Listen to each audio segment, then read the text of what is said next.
Salut à tous, salut Driss. Salut. Nouvelle vidéo croisée, Mac Forever Next Drive. Voilà, toujours dans l'idée de faire des tests de voitures sous un angle un petit peu geek, techno. Alors il y a un an, rappelle-toi, on testait la Tesla Model 3 Performance, une super voiture. Il faut bien le dire, mais en un an, il se passe quand même pas mal de choses. Évidemment, Volkswagen est arrivé un peu sur le créneau. Ils ont dit bon, nous on a Porsche, on va arriver quand même avec une belle bagnole, très sportive. Et c'est vrai que elle est déjà très réussie esthétiquement. Elle a aussi des specs assez incroyables. Pour autant, est-ce que tu crois, toi, qu'il y a vraiment une concurrence Tesla, Porsche? Je sais qu'on lit beaucoup ça. Bah écoute, c'est parce que c'est sur le gabarit, c'est un peu le même format, tu vois, c'est une grosse berline avec une grosse batterie, beaucoup de puissance. Franchement, t'es scotché à ton siège. Après, c'est pas non plus la même philosophie, si tu veux. Porsche peut quand même se baser sur son historique, son histoire. Tesla est quand même derrière au niveau design, parce que c'est la Model S, ça fait déjà depuis 2012 qu'elle est sortie. Et tu as aussi un autre facteur, c'est quand même, faut le reconnaître, la finition. Tu vois, au niveau de Porsche, on le verra tout à l'heure à l'intérieur, les écrans, etc. Enfin, tout est réglé au millimètre, c'est superbe, même si il y a quand même encore trop de choses en option. On est d'accord, c'est comme une voiture qui coûte très cher. Et d'ailleurs, on peut parler un petit peu du positionnement. Ici, on est sur un modèle 4S, donc il démarre déjà à 105 000 balles. Donc voilà, on dit que c'est la Taycan du pauvre, mais il faut quand même mettre le prix. Et puis, c'est vrai qu'on peut monter en option très vite. On a aussi des modèles Turbo S qui sont encore, qui approchent les 200 000 euros. Ils vont créer une gamme, c'est ça l'idée, créer une gamme avec des modèles plus chers, des modèles moins chers. Mais encore une fois, c'est vrai qu'il ne faut pas te fier au prix d'appel, contrairement à Tesla. Parce que bon, Tesla, tu as le prix de la voiture, après tu rajoute l'autopilot et puis bon, il n'y a pas grand chose niveau options, mais voilà, c'est très lisible comme gamme d'options, tandis que Porsche, sérieusement, c'est un roman, quoi. Alors on va quand même comparer Tesla et Porsche, forcément on a vu un petit peu les deux, on connaît aussi tous les univers informatiques, nous on connaît bien ça, donc c'est ce qu'on va aller voir aujourd'hui sur cette magnifique Taycan 4S.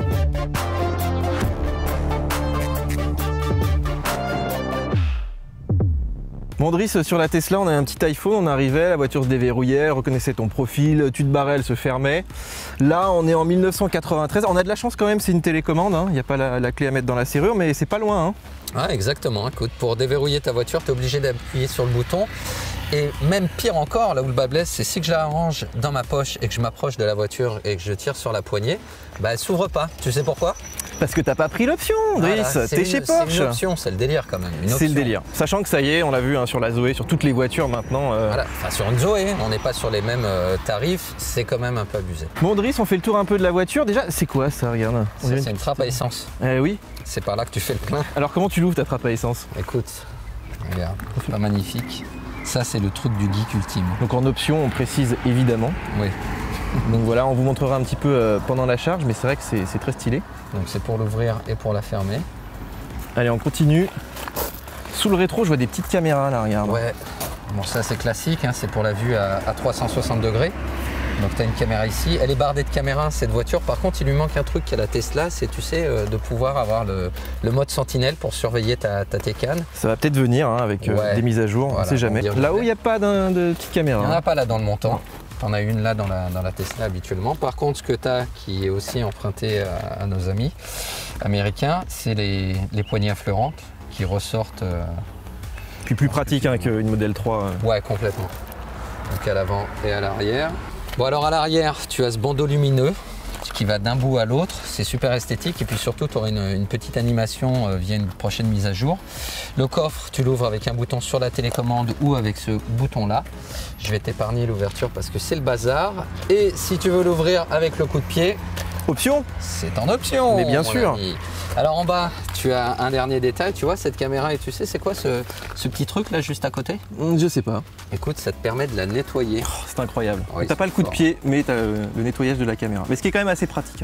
Très. Attends Driss, il y a une deuxième trappe là? Ça sert à quoi? C'est pour mettre de l'essence cette fois? C'est pas une hybride, non, écoute, c'est la deuxième trappe. Oh, j'adore. Regarde cette petite animation. Toujours tactile.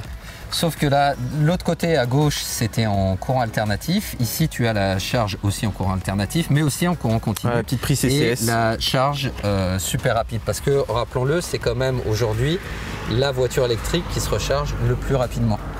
Bon Driss, c'est pas des jantes aéro de Tesla toutes moches, là on est vraiment sur quelque chose de très travaillé. Moi j'avais même pas vu qu'elles étaient... Ouais, c'est vachement réussi parce qu'ils ont réussi à joindre le meilleur des deux mondes. Si tu veux, c'est une jante qui est aéro, mais en même temps, ouais, c'est super esthétique.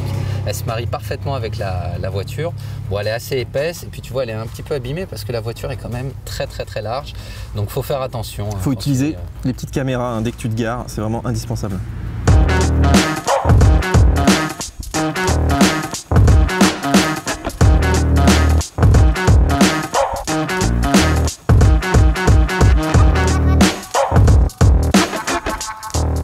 Bon Driss, je sais pas ce que t'en penses, mais on est dans un vrai vaisseau spatial, il y a des écrans absolument partout, ça en jette bien quand même. Hein. C'est super bien foutu, tu as un premier écran ici, l'instrumentation, un deuxième écran ici, l'infodivertissement, un troisième écran ici, l'infodivertissement pour le passager. En option, bien sûr.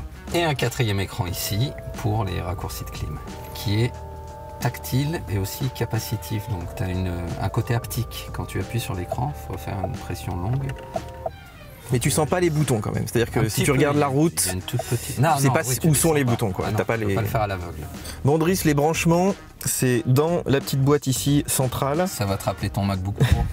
Exactement, puisqu'on a de l'USB-C, hein, je vois ici. Uniquement de l'USB-C, donc il te faut ton petit adaptateur que tu peux recycler de ton MacBook, tu as une prise 12 volts. Et là, ça je trouve ça assez cool ce système, c'est la recharge par induction. Je trouve ça bien parce que tu vois, d'habitude tu dois le mettre au fond de la trappe, ce qui fait que si tu veux ranger tes clés ou autre chose par-dessus, bah c'est pas pratique. Tandis que là, ton téléphone il est sur le côté. Et puis vu les accélérations de la voiture, il bouge pas. Driss, on a un écran ici qui est absolument immense, qui est affleurant un peu, hein, tu vois, c'est pas mal. Presque tête haute quoi. Et il est super bien dessiné. Moi j'aime beaucoup le dessin. Bon, pour les puristes, on retrouve les 3 ronds principaux sur l'instrumentation. Il leur manquera quand même les 2 petits ronds supplémentaires qu'il y a notamment sur la 911. Mais globalement, si tu veux, l'esprit reste là, mais c'est modernisé. Alors tu as les 3 zones ici qui sont toutes configurables. Tu as cette zone-là à gauche, celle au centre et celle sur le côté. Tu as un bouton au niveau du volant avec lequel tu passes d'une zone à l'autre. Ça pour le coup c'est super intuitif, enfin, si tant est que tu sois habitué à ce type de système. Et ensuite tu as la molette là qui te permet de changer le type d'affichage. Et là tout à l'heure j'étais en train de chercher un truc très bête, c'était le compte-tour. Bien sûr, on est dans une Porsche. Hein. Dans une Porsche électrique. Et donc forcément le compte tour, t'en as pas. Donc voilà, ici tu vois, tu peux choisir les assistances, tu peux choisir les forces, tu peux choisir les roues motrices, gérer tes pneus. Bon, je serais tenté de te dire celui-là c'est peut-être le plus pratique avec un rappel de la vitesse que tu as là aussi. Hein, de nos jours avec tous les radars, pour le coup, c'est pas... Donc là, faut pas être, tu vois, faut pas que le volant te masque. Non, moi je trouve ça plutôt bien fichu. Franchement, là cet écran, alors parfois c'est vrai que tu as certaines informations qui sont cachées, mais si tu bouges un tout petit peu la tête, là la température par exemple, il y a la branche du volant qui me gêne, mais bon, tu bouges d'un centimètre et tu la vois bien. Après, ce que j'aime bien, moi, c'est aussi la cartographie, d'avoir toujours au centre. Alors, je suppose que tu dois avoir aussi un HUD en option chez Porsche. Parce que ça va arriver, je crois que ça va arriver bon, l'année prochaine. Partout. Bon, moi, je trouve que c'est trop quand tu as déjà la nav ici, tu l'as sur l'infodivertissement et plus sur le HUD. 3 écrans, c'est un peu too much. Là, au niveau de l'écran central, comme tu peux voir, tu as les infos classiques sur une voiture électrique, à savoir la vitesse et la gestion de l'énergie. Est-ce que tu es en mode récupération d'énergie au freinage ou est-ce que tu es en mode je bouffe la batterie comme un porc, comme Didier tout à l'heure au volant. Donc tu as la carte en mode réduit et tu as la carte en mode étendu. Moi, c'est ce que je préfère. C'est magnifique ça. Parce que là, au moins, tu vois, pour le coup, bon, après, c'est pas spécifique à Porsche. Hein. Le dessin l'est, ceci dit, tu sais, avec ce petit dégradé là-haut, c'est assez joli. Franchement, c'est vrai que c'est très chiadé. Et puis, tu as tout un tas d'informations en bas, tu vois, sur le maintien de voie ici, ton régulateur de vitesse, la distance, l'odomètre, pardon. La gestion des phares, etc., les ceintures de sécurité. Enfin, tu vois, c'est super bien foutu. Et encore une fois, il n'y a pas énormément de boutons, tu vois, sur le volant. Ça va, il est assez épuré. Ouais. Par contre, moi, en bon geek, tu vois, j'aimerais les infos de batterie, d'accélération, des petits kilowatts. Parce que là, je vois qu'on a un petit peu que la base. Hein. Parce que rappelle-toi qu'en fonction du mode que tu utilises, du mode de conduite de la voiture, les différents afficheurs vont quand même varier. Si tu te mets par exemple en Sport Plus, qui est le... Donc là, tiens, si on regarde sur le volant, tu l'as ici, le sélecteur de mode plus rapide. Donc si je me mets en Sport Plus, tu vas voir des infos différentes. Tu vois, là par exemple, tu as le chrono, si tu fais du circuit. Donc toujours les infos de nav, les infos ton parcours, etc. Mais effectivement, on a cherché, hein, alors vous nous direz si vous avez trouvé, mais on trouve uniquement la consommation moyenne. On n'a pas réussi à avoir la consommation instantanée, comme Didier y tenait. Bon alors Driss, par contre l'écran est pas tactile, enfin pas totalement en fait. Non, ils ont quand même gardé ici des raccourcis. T'en as deux sur lesquels je voudrais revenir en particulier. Tu as ce bouton là, qui est super pratique parce que c'est un bouton qui est paramétrable. Et ce bouton là, qui, toi et moi, ne nous concerne pas dans notre voiture familiale, mais dans une voiture sportive comme celle-ci, c'est super important. Ça te permet de relever la voiture. Au niveau, comme on a une suspension pilotée ici, on peut baisser ou remonter la voiture. Et quand tu as des dodanes, eh ben, si tu veux garder ton spoiler intact, c'est bien.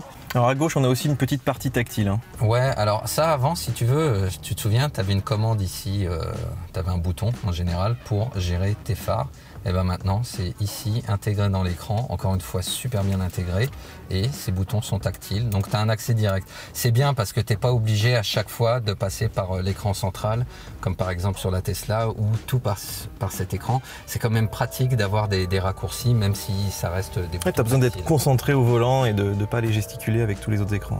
Bon Driss, alors ce petit écran central donc pour régler la clim, qui est, tu as vu, hein, on voit beaucoup les traces de doigts, il y a pas mal de reflets aussi. Bon après, ceci dit, à utiliser, les reflets ils te dérangent pas du tout hein, quand tu es dans la voiture, surtout que là on a un superbe toit panoramique. Et on voit oui effectivement que l'écran il est très lumineux, hein. On voit extrêmement bien les boutons, d'ailleurs il faut les voir parce que là c'est quand même le réglage de la clim. Alors un réglage bizone, voilà, que tu peux synchroniser évidemment. Alors comme tu disais, moi j'aime bien de pouvoir appuyer comme ça, c'est un 3D touch un petit peu en fait. C'est exactement ça, ouais. Sur cet écran qu'on n'a pas hein, sur les autres écrans, donc il faut aussi prendre l'habitude. Donc tu as un petit son et puis tu as ce petit retour, ce petit tapotement. Dis donc, on dirait un trackpad ça. Comment tu sais? Effectivement, regarde, je suis en train de... Et c'est un trackpad qui fonctionne un petit peu comme sur iPadOS. Là. Il va aller chercher les icônes en haut en fait et tu peux te balader comme une souris. Et si tu vas un peu à gauche même, il va chercher les menus, tu vois. Voilà, comme ça. C'est assez bien foutu quand même. Alors ici, on a aussi donc les réglages du volume. Caméra de parking. Et puis tu as ici, au cas où tu es stress, tu as toujours le rappel de la capacité de la batterie. En fait, on n'a que ça en termes d'infos de batterie. On a joué un petit peu. Donc on a le pourcentage, on a l'autonomie, mais on n'a pas, par exemple, c'est dans la Tesla, on avait l'historique de consommation, on avait tout un tas d'infos sur la batterie. Graphes, ouais, exactement. de conso, ouais. Et je trouve que ça manque un petit peu quand même. Tu as envie de voir si tu as poussé, tu vois, dans le col. On est quand même dans une Porsche ou sur le circuit, ce serait intéressant d'avoir un petit peu les as ici, tu vois, mais effectivement, c'est hyper limité, quoi. Donc on a la conso moyenne, vous voyez qu'on est à 24 kWh au 100, sachant qu'on a un peu tapé dedans quand même. Voilà, on a fait du 0 à 50 ou du 0 à 80 fort. Donc ici, tu as aussi un bouton qui te permet de voir la vue d'ensemble de la voiture et les deux trappes. Hein, donc tu peux ouvrir. Et à droite, et tu peux aussi ouvrir le coffre ou le fermer. Et le coffre avant également. Il y a un truc dont je t'ai pas parlé, mais moi que je trouve super sympa dans cette électrique que tu n'as pas dans la plupart des modèles qu'on a pu essayer, c'est ça. Ça a l'air tout con dit comme ça. C'est le sélecteur de marche. D'habitude, tu l'as ici. Ce qui fait que maintenant, je peux vraiment avoir la main posée ici en permanence et avoir accès à mon pavé tactile. Tu vois, ta puce, aussi minimaliste soit-il, d'ailleurs, je crois que sur la 911, il est ici. Le fait de l'avoir dégagé, parce que finalement tu n'as pas besoin d'utiliser ce bouton tout le temps, c'est vachement bien. Pour le coup, l'ergonomie est vraiment bien fichue. Et on a ce raccourci là, bon, classique, les caméras de recul, et ici une vue d'ensemble à 360 de la voiture. Et ce qu'il y a de super cool, c'est que si j'appuie sur une des cams ici, tu vois, je peux changer la vue. Attends, mais Driss, c'est pas la bonne couleur là? Ouais, je sais, là pour le coup. Mais ils t'ont mis la plus chère, donc c'est plutôt pas mal quand même. Mais c'est vrai que par exemple chez Tesla, ils te l'auraient mis peut-être bleu, tu vois. Regarde. C'est top quand même. C'est pas mal du tout, ouais. Bon, ça c'est des choses qu'on connaît un petit peu hein, dans le groupe Volkswagen, ils ont ça maintenant. Et on peut également, tu vois ce petit bouton là, ça te permet de laver tes capteurs, de nettoyer tes capteurs. Très pratique. Les capteurs. Et tu vois la résolution des écrans, c'est hyper lumineux, franchement c'est... Ah, ça c'est vrai que c'était un petit reproche qu'on avait fait sur la Tesla, c'était du 1080 sur un énorme écran. Et là, on peut s'approcher vraiment très très près, on ne voit pas les pixels du tout. Hein. Un dernier détail ici, t'as pas que la clim. Si je tire ce tiroir vers le bas, ça fait penser un peu à Android. Hein. Tu as ces raccourcis vers la nav, la musique, la téléphonie ou CarPlay. Voilà, CarPlay qui peut être disponible donc en filaire bien sûr, hein, si tu le branches, ou en sans fil. Alors ce qui est assez marrant, c'est que là, tu vois, elle vient de sortir hein, cette 4S, et ben c'est pas encore dispo. Je trouve ça dingue pour le coup. Il faut peut-être que Apple invalide effectivement le matériel, mais ce sera donc mis à jour quand même, hein, il faut le dire.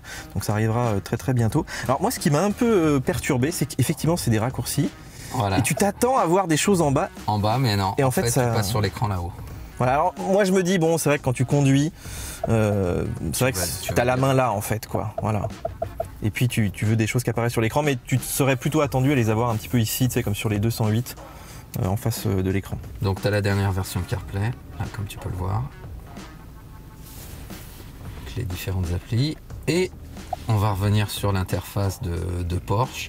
Donc là, pour le coup, on se retrouve sur comment dire, l'esthétisme des systèmes embarqués d'infodivertissement de Porsche. Pour le dire poliment, on est dans un constructeur automobile, on n'est pas dans un éditeur de logiciel. On est dans le monde classique. On l'a vu ça, toutes les infos concernant la voiture. C'est aussi ici que tu peux sélectionner les différents réglages. Bon là pour le coup tu as de quoi faire, hein. Tu peux régler les suspensions. Ce qu'on disait tout à l'heure, on a le bouton de raccourci ici où là tu as un bouton d'accès direct sur les différents niveaux de levage. Donc voilà, tu as toutes les informations de conduite, d'assistance, les réglages de confort également. Porsche fait partie du groupe Volkswagen.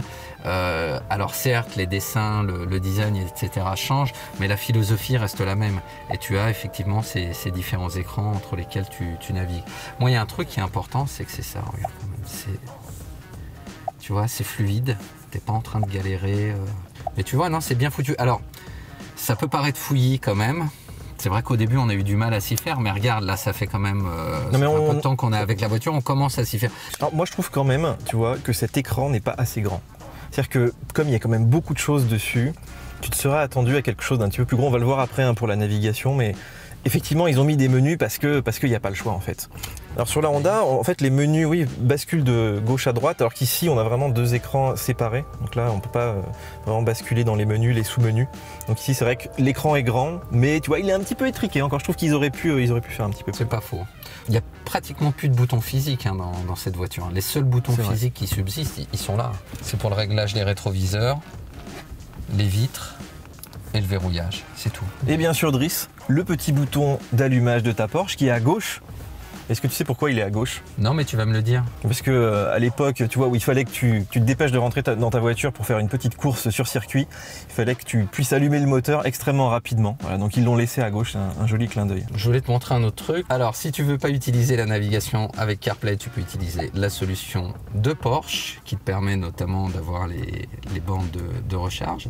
Et ce qui est intéressant, c'est qu'une fois que tu as mis la navigation ici, tu peux, imaginons, on est paumé, comme c'est souvent le cas, hein, Didier, et je te demande de chercher une autre destination. Alors certes, moi je peux garder la navigation ici et tu peux jouer avec cet écran-là, mais pour le coup, tu as cette option-là où tu as ton propre écran.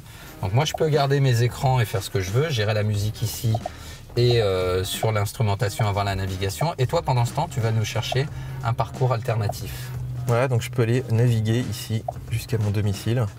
Et regarde, c'est totalement multitâche. Hein. Toi, tu es en train de faire ton truc. Alors, c'est indépendant, mais on l'a vu, c'est lié. C'est-à-dire que si tu as une destination en cours, voilà, tu peux pas reprogrammer une autre destination à moins de effectivement. Non, mais ce que je veux dire par là, regarde, moi, je peux continuer à choisir ma musique tranquillement, pendant que toi, tu es en train d'essayer de nous trouver la destination de notre choix. Et ça, c'est super pratique. Hein. D'avoir deux écrans, c'est vraiment génial. Driss, tu vois, il y a des petites choses quand même encore assez étonnantes. Peaufiner, hein. Tu vois, là, on a un beau petit bouton CarPlay, donc on se dit, tiens, on va pouvoir basculer CarPlay chez moi. Et ben, il te dit non. Que nenni, tu dois repasser sur l'écran central. Alors, pourquoi avoir mis ce bouton? Si je suis sur l'écran central, non, ça change rien. Donc, tu peux pas contrôler la musique de ton côté? Sur la Honda, tu sais que tu peux switcher de l'écran à l'autre. Et ça, je trouve que c'est une super idée. Comme ça, tu pourras avoir CarPlay ici, puis la navigation de la voiture là. Et ça permet de chercher quelque chose ici et de la renvoyer au conducteur après. Tu vois, c'est pas mal. Alors, comme on en est aux critiques, là, moi, il y a un truc qui me chagrine quand même un petit peu. C'est, voilà, au niveau du flux d'air, par exemple, de la clim, ça, tu peux pas les toucher, ça s'oriente pas.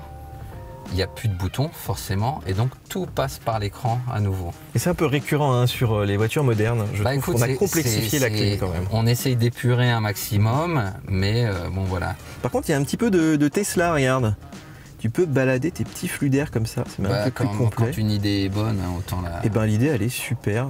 Alors évidemment c'est dans des sous-menus, donc voilà, en conduisant je trouve que c'est quand même un petit peu galère, mais voilà. Au début franchement t'es un peu perturbé, et là en jouant un petit peu avec la voiture, c'est pas la mienne hein, malheureusement, mais finalement ça y est, là je suis à l'aise, je sais exactement, bon là les Komodo j'ai l'habitude, il n'y a rien qui change, mais pour tout ce qui est... infotainment, c'est vraiment pas sorcier. Alors on est désolé hein, pour les reflets, mais c'est vrai que en plus tous les fonds sont noirs, il n'y a pas de... Ouais. Alors ceci dit, tu as les reflets à la caméra, mais nous on n'est pas dérangés, hein. C'est quand même important de le dire. C'est très lumineux, vraiment très super lumineux. Alors donc on vient sur ce deuxième écran là, donc c'est toujours la même philosophie, tu vois, tu as les deux espaces. Donc soit tu slides, soit tu appuies sur le bouton ici. Bon, il est quand même long à charger la météo. Hein. Depuis tout à l'heure, il est en train de... Alors on a une connectivité donc, dans la voiture, hein, mais qui est assez lente, enfin qui est même très lente. Voilà, je ne sais pas avec quel opérateur ils sont, mais c'est vrai que c'est pas très rapide. Là, même pour aller chercher des petites infos, tu vois, comme la météo, ça met 3 plombes. Alors, tout comme l'écran central, tu as ces 3 petits boutons, ça y est, c'est arrivé la météo. Tu as ces 3 petits boutons, et ça c'est assez cool, puisque tu peux configurer.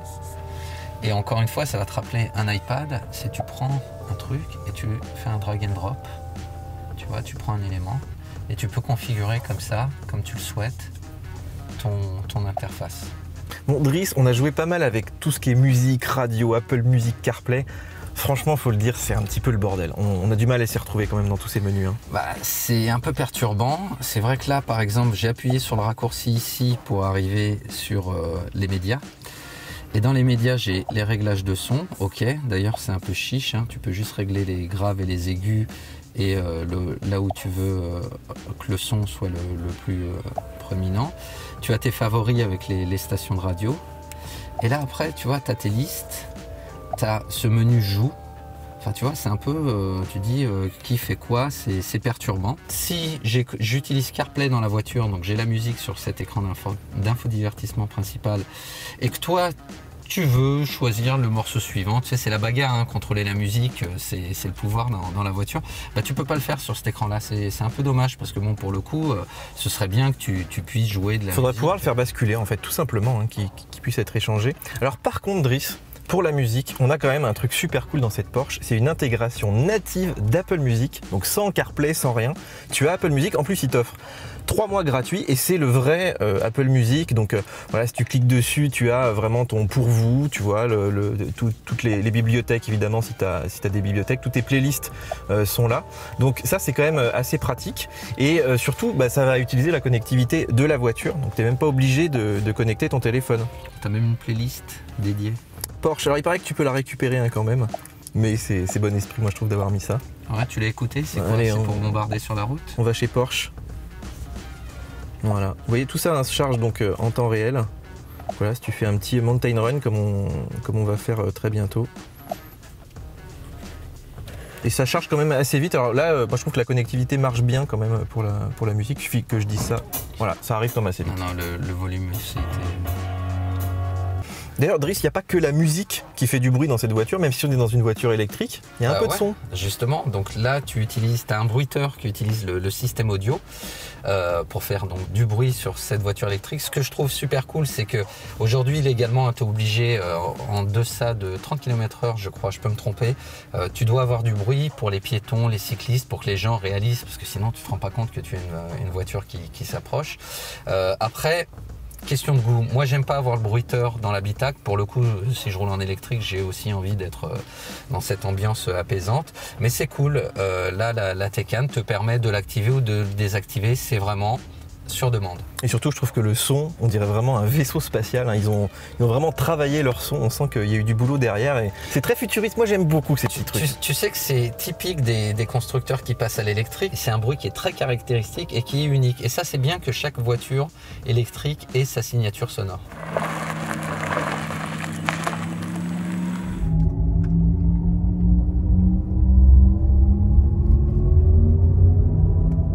Bon Driss, on est dans une voiture électrique et forcément, on va faire des grands trajets de temps en temps, en week-end. On peut utiliser aussi l'application, donc par exemple chez soi, pour programmer son petit trajet. Donc là, par exemple, tu entres, j'en sais rien, voilà, Marseille, tu vois, c'est dans l'historique. Ouais. Bon, c'est un truc classique. Hein, et il cherche avec Google, donc c'est pratique si tu fais des erreurs aussi, tu vois. Tu mets un petit peu moins de temps. Okay. Et une fois que tu as entré ta destination, tu peux l'envoyer au véhicule. Donc voilà. On dit que l'itinéraire a bien été transmis. Oui, il nous a calculé donc, notre petit itinéraire vers Marseille et on voit pas tous les arrêts, hein, regarde. Non, mais ça c'est une critique qu'on a faite sur cette voiture, c'est que déjà là, ça te donne l'impression qu'on va rallier Marseille en faisant seulement 2 stops. Sauf qu'en fait non, on va avoir des stops supplémentaires. Donc tu vois, c'est peut-être lié à la taille de l'écran, c'est ce que tu disais tout à l'heure, on t'affiche pas tout, mais tu vois, je peux pas non plus cliquer sur les 3 petits points derrière. On a envie d'avoir de l'info. Hein. Et même quand je clique ici sur ce stop-là, par exemple, voilà, il me dit combien j'aurai de batterie. D'ailleurs, enfin, tu vois, pourquoi m'arrêter à 44% dans le fond? Bon, c'est peut-être parce que c'est un chargeur Ionity rapide ou autre. Quoique 36%, c'est pas les plus puissants. Mais voilà, tu vois, j'ai pas, ça manque d'infos. C'est pas clair, quoi. On a envie d'un truc clair, de savoir où on s'arrête, qu'est-ce qu'il y a de disponible, quelle est la charge. On sait pas le nombre de bornes, on sait pas le type de borne, on connaît pas la puissance, on ne sait pas l'occupation de la borne, on ne connaît pas le tarif, on sait rien, quoi. En gros, tu lui fais confiance et bon. On va tempérer ce propos quand même, il y a une chose importante à dire, c'est logiciel tout ça. Donc tout ça peut changer et très rapidement vu que ce sont des mises à jour OTA. Alors Didier, il y a quand même un truc qui manque là. On a 2 écrans, ils sont super bien définis et on s'arrête à une station pour recharger. Hein. J'aimerais bien regarder Netflix.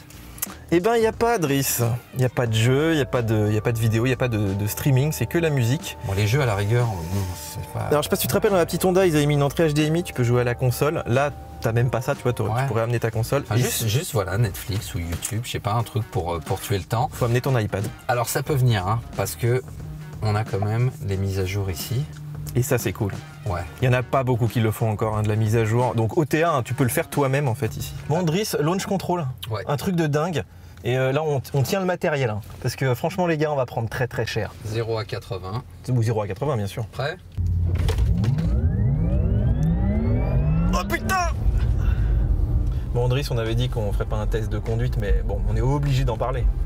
Eh ben écoute, ce qui différencie cette Porsche de la Tesla Model S, on disait c'est une sportive et ça se concrétise dans la conduite avec ce châssis qui est vraiment chirurgical. La voiture, c'est un bonheur à conduire, hein. Tu prends pas de roulis, tu peux vraiment avoir une conduite dynamique et il y a un train avant d'une précision complètement dingue. C'est super, franchement, c'est... et toi, tu connais hein, les belles bagnoles, les belles sportives. Donc quand ça sort de ta bouche... Bah voilà, j'ai pu essayer, j'ai eu la chance d'essayer des supercars et franchement c'est du niveau quoi. C'est génial parce que le poids des batteries tu ne le ressens pas. Hier par exemple j'ai eu la chance de conduire un ancien modèle mais de Panamera, c'est complètement pâteau, c'est lourd et c'est marrant, là la voiture elle fait quand même plus de 2 tonnes et pour autant t'es pas gêné. Et puis bon, on s'est quand même amusé à faire des launch control, t'es scotché à ton siège et tu peux répéter l'exercice encore et encore et encore. La voiture elle répond toujours présent. Bon, Driss, on est à la station de recharge. Il est temps pour nous de tester la recharge donc sur cette Taycan. Je vois que tu as pas mal tiré dedans quand même. Alors tu vois ici, on voit qu'il nous reste 54% et 209 km. Donc vraiment en tapant dedans, tu peux faire 400 vrais kilomètres. Ouais, parce que bon là on l'a pas conduite dans des... C'était pas vraiment une situation réelle, hein, sachant qu'on s'est amusé à faire des launch control, on s'est amusé à faire des accélérations, alors, freinage. On peut voir d'ailleurs que la vitesse moyenne n'est pas très élevée. Hein. Non, non, en revanche la consommation est elle très élevée. Donc c'est pas significatif hein, encore une fois. Il faut savoir qu'on était en permanence en mode Sport Plus, on a la climatisation. On s'est vraiment pas posé de questions quant à l'autonomie de la voiture. Et à aucun moment d'ailleurs on s'est inquiété hein, si on aurait eu assez de batterie pour allier ce chargeur rapide. Pas du tout. Et puis moi je pense qu'il faut quand même le préciser, c'est que c'est une voiture qui fait ses 400 km sur autoroute. Ce qui est quand même pas mal. Hein. Ce qu'on a sur les Tesla, on est un petit peu au-dessus légèrement, mais pas tant que ça finalement. Donc c'est assez rassurant. 400 km, tu vas de borne Ionity en borne Ionity. Ouais. Et puis j'insiste encore une fois, on avait la clim activée, ce qui peut aussi pas mal pomper sur la batterie. Donc on laisse les options de confort activées. On n'est pas obligé de se brider. Alors dernier petit point, ici il y a une pompe à chaleur qui je crois était en option fonction et donc il permet encore d'abaisser la consommation en été et en hiver, donc ça c'est vraiment pas mal. Bon bah Driss, allons-y, déjà ouvrons cette petite trappe, donc la trappe de droite. Hein. Bah oui, on va recharger en courant continu. Voilà. Donc je peux l'ouvrir de l'extérieur, mais là il a plu, on va pas se salir les doigts et puis on y va. Et maintenant on va aller voir pour payer, parce que vous savez que c'est toujours très compliqué sur les bornes. Alors on a le choix, soit la carte Porsche qui t'est fournie quand tu es un premier acheteur, soit un paiement là chez Total avec une carte bleue, tout ce qu'il y a de plus normal, donc pas d'abonnement, avec un tarif pour la recharge à 175 kW à 55 centimes le kilowattheure. Donné, hein. Non, sinon 50 kWh tu es à 35 centimes. T'es pressé ou pas? Bah, bien sûr qu'on est pressé. Donc là on essaye déjà avec la carte Porsche, donc qui est fournie par Porsche. Ouais. Donc voilà, pour voir si ça fonctionne. Donc chez Total, Voilà. et donc pas du Ionity. Hein. Tu choisis la prise combo, tu poses ton badge. Et C'est ça bon. fonctionne. Donc ça c'est plutôt cool, Driss. Ouais. Maintenant, on a été identifié à distance. On va pouvoir Prendre le petit pistolet. le combo. C'est lourd, hein, c'est... Ah bah c'est un beau câble, hein. Ça va être C'est musclé. refroidi. Bon. Ça t'aime bien ça. Hop.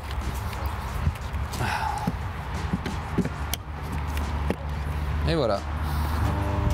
Et c'est lancé. Alors Driss, là on est sur la borne de 175 kW, mais on ne connaît pas la puissance, on voit juste combien il a mis, hein, combien de kilowattheures on a. Déjà 2 kWh, donc c'est pas mal, mais bah, on aimerait avoir un petit peu plus d'infos, savoir si on va rester là 1000 ans ou pas. C'est la thématique du jour. Hein. Exactement. Tu sais pas. On sait pas. Donc on va aller voir dans la voiture quand même, parce qu'on aura peut-être plus d'infos. Allez, go. Bon alors là tu vois Driss, on a le nombre de kilomètres par minute, on voit la charge augmenter, il nous dit aussi, L'heure à laquelle on va terminer. sachant que là il y en a pour, voilà regarde, je regarde la magnifique petite horloge analogique, donc on en a pour une bonne heure, si on veut charger bien sûr à 100%. Et si tu cliques là sur 7 km minute, on voit la puissance, donc on a cette information, donc là on est à 100 kW, ce qui est plutôt pas mal, mais bon on s'attendait à monter un peu plus, peut-être que voilà, il faut attendre que la batterie chauffe un petit peu, mais on est déjà à 60%, hein, donc ça Ouais, peut jouer aussi. c'est vrai qu'on est un peu déçu parce on donne des chiffres comme 350 kW, etc. Bon, il y a encore, tu vois, il y a une marge de progression à venir. Bon Driss, petit tour de l'application, alors on a joué pas mal avec, hein. C'est vrai qu'il y a des infos, mais on est quand même très très loin de toutes les commandes qu'on a chez Tesla. Par exemple, tu vois, clique sur le petit cadenas là. Mais il se passe rien. Rien du tout, et en fait c'est juste de l'informatif tout ça, donc on peut pas baisser les vitres, déverrouiller la voiture à distance. Là moi je suis quand même un petit peu déçu, on est chez Porsche quand même. Alors on a des petites infos, tu vois, on est en train de charger. Tu vois dans les trucs un peu bizarres, la vitre là elle est en train de se balader sur l'écran d'un écran à l'autre. Ouais. C'est pas tout à fait fini quoi. Non, non, et puis tu as certains menus qui restent encore en anglais par exemple. Alors là tu retrouves les informations qui sont sur la voiture, ça te permet de suivre. Tu vois qu'on charge super vite. Hein. Là on a mis, ouais, on est là depuis 10 minutes, on a mis quasiment 20%, c'est quand même pas mal. Donc tu as les informations classiques, les données de parcours, pression des pneus, kilométrage de la voiture, les alarmes et modes. Où là tu peux théoriquement, si tu prêtes ta voiture, recevoir une alarme si la vitesse que tu souhaites est dépassée. Ça existe dans déjà pas mal de voitures. Là tu as une fonctionnalité de gardiennage. Et là tu peux également voir, tu vois, tu as ce nuage qui t'indique approximativement la portée de la voiture en fonction de Ce qui est pas mal, l'état de la Oui, batterie. tu peux aller Ouais. presque en Normandie. Voilà, t'es pas mal. Ouais, écoute, on est à 80%. Ça y est, on vient d'arriver à 80%. Ça charge quand même très vite, tu vois, on est à 100 kW. Pas l'air de rien, on serait allé manger quelque chose. Je pense qu'on aurait chargé sans problème. Hein. Alors l'hiver, il y a un truc qui est cool aussi, Driss, c'est de pouvoir préchauffer sa voiture. Ça, c'est top. C'est le truc quand tu as une thermique qui te fait envie d'avoir une électrique ou une hybride. Hein, ça marche sur les hybrides. On réexplique en 2 mots. L'idée, c'est que tu te dis qu'à 8 h du matin, tu quittes la maison en général. Il fait -5 parce que tu habites... voire -20 si à la montagne. Voilà. Et tu peux préchauffer ta voiture. Et de la même façon aussi, tu peux aussi la refroidir. Donc tu as la température de ton choix, à l'heure de ton choix. Ça, c'est absolument cool. Bon, Driss, on a évidemment de la capacité de conduite autonome. Alors, il n'y a rien qui s'affiche, on ne voit pas les autres voitures et tout comme chez Tesla. Donc en fait, je dirais que c'est un peu le système Volkswagen que tu connais finalement, non? Bah ouais, pour le coup, quand je l'ai activé, c'est comme si j'activais le régulateur de vitesse adaptatif standard chez Volkswagen avec le Komodo qui est là en bas à gauche du volant.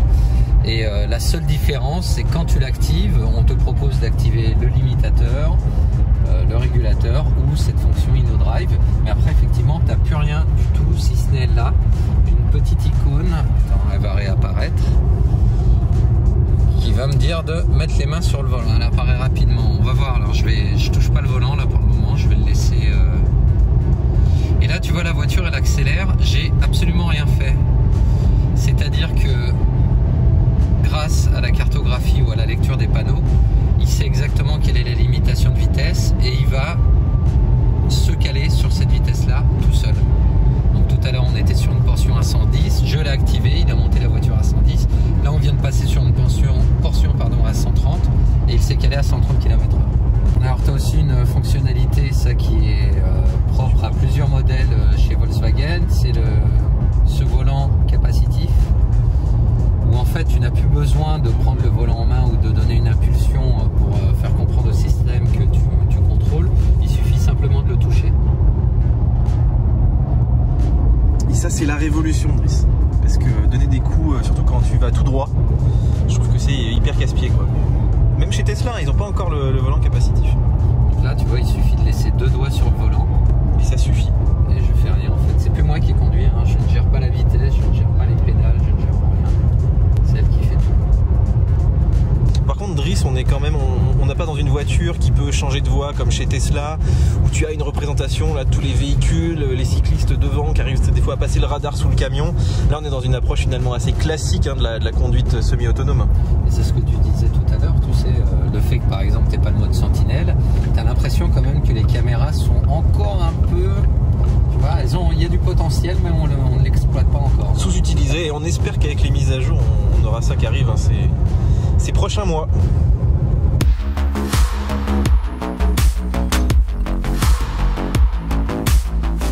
Bon Driss, il est temps de conclure. Et vu le sourire qu'on a tous les deux, bah, la banane. Tout est là quoi, c'est une Porsche, c'est bien fini, ça pousse, ça tient bien la route, c'est juste une voiture incroyable en termes de finition.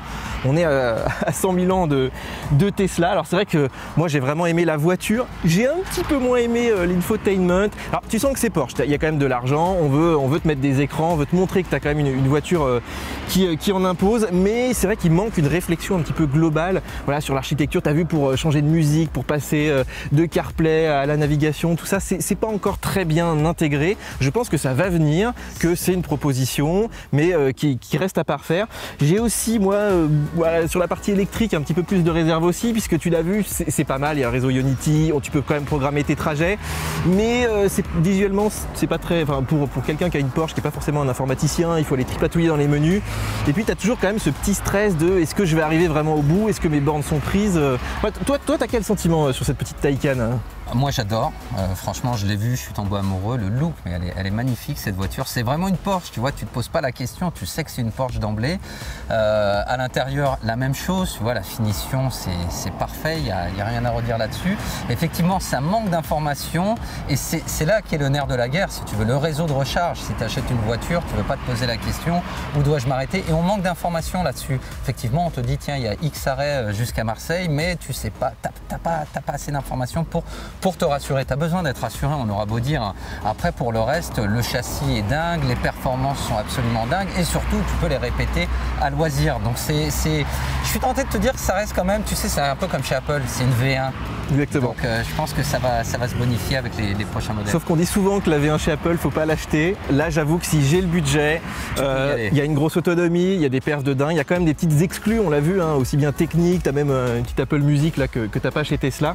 Donc, c'est une voiture qui fait vraiment envie, et moi je comprends qu'ils les aient toutes vendues, puisque bah, voilà, tous les gens qui attendaient ça, qui attendaient une électrique sportive avec quand même suffisamment de connectivité, bah, elle est là. La promesse est tenue, clairement.